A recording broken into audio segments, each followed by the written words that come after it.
The other day, I was talking to one of my clients and one of our subscribers, and I asked him what kind of videos did he want to see. And one of the things he mentioned was he wanted to just hear more about what it was like for me when I was getting started. And he said that there's a lot of people on YouTube, online, contractors, business people that all seem pretty far along. And he's feeling like he's just getting started. He's so far behind all that it's like sometimes not relatable. Sometimes I never think about that because I am where I am, and oftentimes I feel like I'm just getting started. And I think that's kind of a feeling that might never go away, at least in some regard. And so that's just something you should know is there's always somebody else way further along than you. And there's always going to be people behind you. And so we all have the opportunity to learn from those ahead of us and to help those behind us. Even if you're one step ahead, you can still help. That just got me thinking about what was it like when I got started. And I think I recorded a little video a couple days ago while I was driving thinking about this, but I've been working on remodels since I was probably like 13 or something like that. In the early years, I was carrying garbage cans and carrying drywall and mostly just moving heavy objects. I didn't even have a lot of tools in my hand. Maybe I'd be jackhammering something for 2 days straight and doing things like that. And it wasn't until my early 20s that I actually started doing more of the work. We were remodeling kitchens, bathrooms, whole houses. And gosh, I remember the first time I was demoing a kitchen, I was ripping drywall off the walls, and I was so afraid of like ripping the wrong thing off the wall, or like I was so afraid of damaging the wrong thing because our whole lives we're taught like don't mess up the house, don't break things.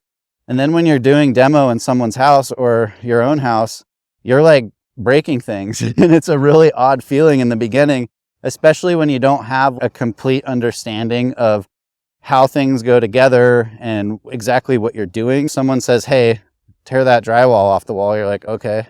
So yeah, I mean, in the really very beginning days, like I was probably the most clueless person in the world. I didn't know anything about anything. And it took a few years before like things started to click. And I think that's one of the cool things about gaining some kind of domain knowledge in anything is like once I understood the basics of how buildings go together, it became easier to learn more things. Like dots would get connected easier. Learning how to change out windows in a house was a lot easier once I understood how walls went together and how waterproofing works. In the beginning, like you don't know anything, you don't have anywhere to put the things you learn. And so it all just feels like building blocks to something you don't know how it goes together. But just know that once you have some domain knowledge, like it gets easier to piece everything together. And then one day you wake up and it all just makes a lot more sense. And a little while goes past and you don't remember what it was like to not know what's going on. So that was like early 20s. And I would say I was an apprentice carpenter for a good 5 years. And I didn't do construction full time all the time. I would spend my winters working at ski resorts in Montana and Utah. And then I'd come back for the summer and I'd work with my dad and his crews and mostly do remodels, but we did all sorts of stuff. And it's like back in 2008, like the whole financial crisis, construction slowed down so much that we ended up doing trash outs for these banks. So homes would get foreclosed on and we would go into these homes and like remove all the garbage, clean them up, maintain them.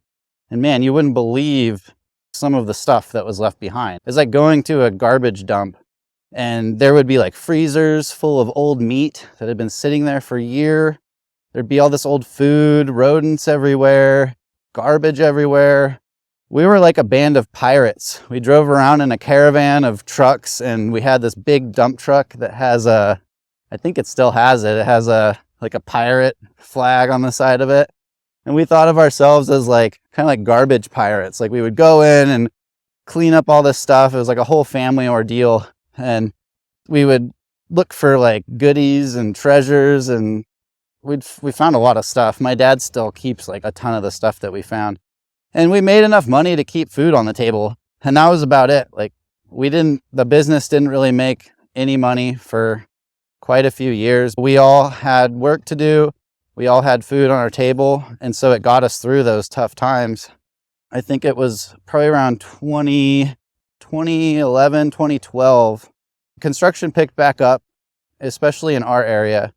And at that time, I moved back from Montana for the last time. But that was when I really went all in on construction and carpentry and learning the trade. And my ambition was like, I wanted to work for myself. I wanted to get my contractor license. I wanted to get insured, have my own tools, have my own crews, and have my own business. And so I just started taking it a lot more seriously. And making that decision to take it more seriously, that definitely sped up my growth a lot. Because I had some kind of like end in mind. I had some goal I was working towards.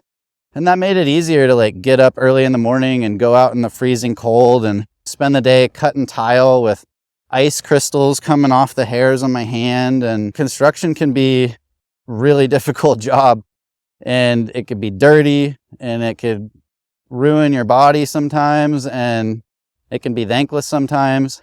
You know, I had a goal and I was working towards it, and it felt good to work towards it. And so I learned a lot in those years. And I started running, I became like, I guess, a foreman, and I started running my own projects. And I did that for a few years. And then love hit me, and the girl I was with at the time was moving to Portland, Oregon. And so I moved to Portland, Oregon. I guess at that time, I kind of became a journeyman carpenter. And the first job I had in Portland, I was on this framing crew, framing this huge custom home on the outskirts of town. I had never been on a production framing crew. I'd never done that level of framing. I'd always done stick framing as parts of remodels. So it was a huge learning experience for me. The guys I was working with turned out to not really know what they were doing, but they talked a big game. And I didn't know enough at the time. I didn't have enough confidence in myself to really like know for sure if they knew what they were doing or not. You know, in retrospect, it makes perfect sense. I would treat that situation much differently now than I did then. But, you know, I was in my mid-20s and I didn't have enough confidence to call people out, especially my superiors. So me and this guy that had never done any framing before, him and I pretty much framed this entire house. We had a little bit of help, but half the time we were redoing the things that they did just because they were messed up. That whole experience taught me how to read plans, how to lay things out, how to teach an apprentice. And you know, we spent 4 or 5 months framing this house in the rain. If you've never been to Portland, know that it rains like all day, every day. I had like full rain gear and big rubber boots, and I just wore those all day, every day, just getting poured on. But we got this house together. I don't want to go too far into the red flags. That's like a topic for another video, the red flags I saw with these other guys. But we framed that house, and when it was nearly done, I got a job remodeling bathrooms. Framing those houses, I was making like 18 an hour, and then I got a job remodeling, making like 20. So I was like, cool, moving up. And I spent 4 or 5 months just remodeling bathrooms all by myself. And that's not what I signed up for, but that's what ended up happening. Someone would bring me materials, and then I would just do all the work. And you know, it wasn't really too far out of my comfort zone. I had done most of that work before, but what was new was like I didn't have the comfort of home, the comfort of working in my family's company, the comfort of having any backup that I thought was reliable, because I had just come from this job where nobody else was reliable. And so I just started assuming these other guys probably can't handle it either. That's why they're not here. And so I did that for a while. It's fun, like doing your own thing and just being able to get things done, and it's all on you, so you know how everything went together and you don't have to like manage anybody else. But what I really didn't like about that job is I was driving my Ford F-250 all over Portland. So I'd be driving like 3-4 hours a day. My truck only got like 8 miles a gallon, so I was burning gas like crazy, and they weren't paying for my gas. And so I did that for a while, and through kind of luck, I met this guy named Patrick Richardson. He owned and operated a really, really high-end remodeling company doing work all over Portland. And for some reason, he took a shining to me and decided that he wanted me to be his right-hand man. And so it wasn't hard for him to pull me away from that other job I was doing. And that was like my dream job at the time. I had a really good salary. I had 3 weeks of paid vacation, which before that, I didn't even know paid vacation was a thing. I got a company vehicle, credit card, like a MacBook Pro, a cell phone. Right when I started, I had this Hawaiian vacation planned. And so my first 2 weeks of working for him, I was in Hawaii getting paid a salary, and he gave me like a couple books to read. And so there I was sitting on the beach reading this book and getting paid. And I was just like, wow, this is heaven. This is the best thing ever. That was the first time in my life that I ever had somebody like that really believed in me more than I believed in myself. And he really like just threw me into the weeds on it. And that's when I started learning like estimating and marketing and sales and more like the business side of things. And I learned a lot about reading plans, drawing plans, getting estimates from subs, meeting with subs, like just doing everything that I hadn't done before and like getting an idea of what the entire business looks like. You know, I worked for him for less than a year because it was while working for him that I started doing all this business stuff, and I started doing the marketing and the sales, and I was pretty good at it for having never done it before. And I started to see the value in myself doing all of these things.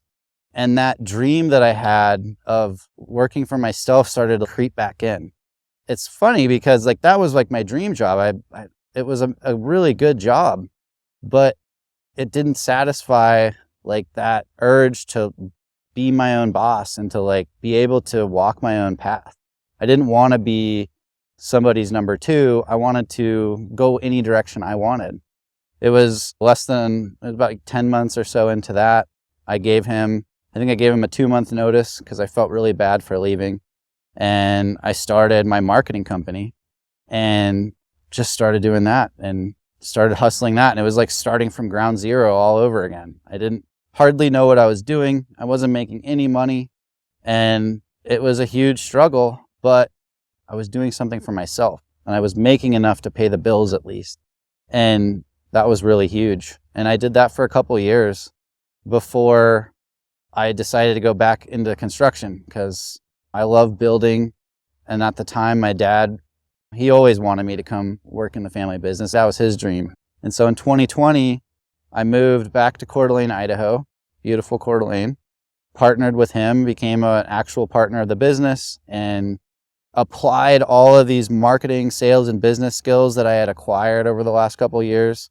We grew that business. And in 2020, we did triple that year than we had done the next best year. The thing is every year, every step of the way, I learned so much. And when I look back a year ago, it's like, holy cow, I'm like a different person than I was a year ago. How stupid was I doing things just a year or two ago compared to like what I'm doing now? And I've just come to terms with the fact that that's probably just going to be the state of me for the rest of my life, is I'm constantly moving forward and growing and looking back and seeing how far I've come. And it's been like that since the beginning. Sometimes are really good and it's really fun and easy, feels easy. And then other times are like, just want to quit everything, throw it all away and just like, I don't know, go live in the woods or something. There's always those ups and downs and those never go away. It gets easier to manage them though. Like when something really good happens or a really good week or month happens, I don't get as excited as I did in the beginning because I understand this. I understand the roller coaster. And so when a bunch of good things happen, it's like, yeah, this is cool. And then when things don't go my way for a while, it's like, yeah, that kind of sucks. But the lows aren't as low as they used to be and the highs aren't as high. It's just kind of the baseline's getting better and better. And I think maybe that's just getting older, but you know, it's about like maintaining that wobble or that oscillation, the roller coaster. And I don't know. I could go off on a tangent on that. But, here we are today. It's 2023. I'm still partner in the family business. We're starting to wind it down a little bit just because my dad, he wants to do less and I want to do more. And so he wants to kind of slow things down a little bit. And so we're going through that. And I have my businesses. I have my marketing company. I have a landscaping company. And we're just navigating the journey one step at a time. Maybe something I'll leave you off with is, maybe you're having a really good month, or maybe you just right now sucks. And maybe you're feeling discouraged and not really confident in yourself. If you've been doing this for a while, just look back. It's really cool for me to go through and think of where I was 10, 15 years ago and how far I've come. So just look back and see how far you've come and see how much smarter you are now and stronger, and know that as long as you continue on this path, that trend will continue. And you'll look back in a few years, and if it's tough right now, in a few years things might be really great. And you'll look back and you'll be like, man, I'm glad I went through those tough times because that made me who I am now. And that's the reason why I am who I am and I have what I have and I've been able to do what I've done in my life. Don't get too discouraged. Just keep pressing on, get smarter, get better. Don't give up.